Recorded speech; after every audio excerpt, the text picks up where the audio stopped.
Yesu asifiwe. Amen. Somo la kwanza linatoka kitabu cha Yoeli mlango wa pili. Yoeli mlango wa pili kuanzia mstari wa 28 mpaka 32. Yoeli 2:28 mpaka 32. Nami nitasoma kama ilivyoandikwa. Hata itakuwa baada ya hayo ya kwamba nitamimina roho yangu juu ya wote wenye mwili, na wana wenu waume kwa wake watatabiri, wazee wenu wataota ndoto, na vijana wenu wataona maono. Tena juu ya watumishi wenu wanaume kwa wanawake katika siku zile nitamimina roho yangu, nami nitaonyesha mambo ya ajabu katika mbingu na katika dunia, damu na moto na minara ya moshi. Jua litageuzwa kuwa giza na mwezi kuwa damu, kabla haijaja siku ya Bwana iliyo kuu na itishayo. Mstari wa 32. Na itakuwa ya kwamba mtu awaye yote atakayeliita jina la Bwana ataponywa. Kwa kuwa katika mlima Sayuni na katika Yerusalemu watakuwako watu watakaookoka, kama Bwana alivyosema, na katika mabaki hao awaitao Bwana.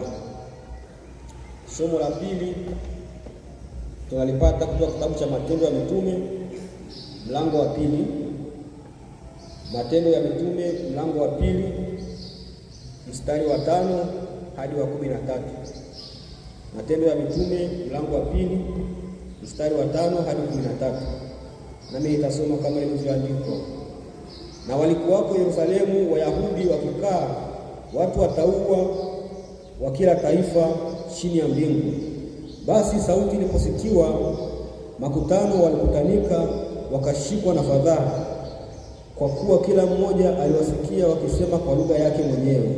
Wakashangaa wote, wakastaajabu, wakiambiana, tazama, hawa wote wasemao si wa Galilaya?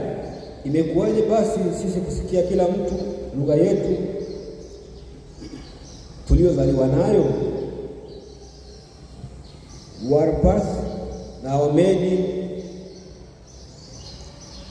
na Waelami nao wakao Mesopotamia, Uyahudi na Kapadokia, Ponto na Asia, Frigia na Pamfilia, Misri na pande za Libya karibu na Kirene, na wageni watokao Rumi, na Wayahudi na waongofu, Wakrete na Waarabu, tunawasikia hasa hawa wakisema kwa lugha zetu matendo makuu ya Mungu. Wakashangaa wote, wakaingiwa na shaka, wakiambiana, maana yake nini mambo haya? Mstari wa 13.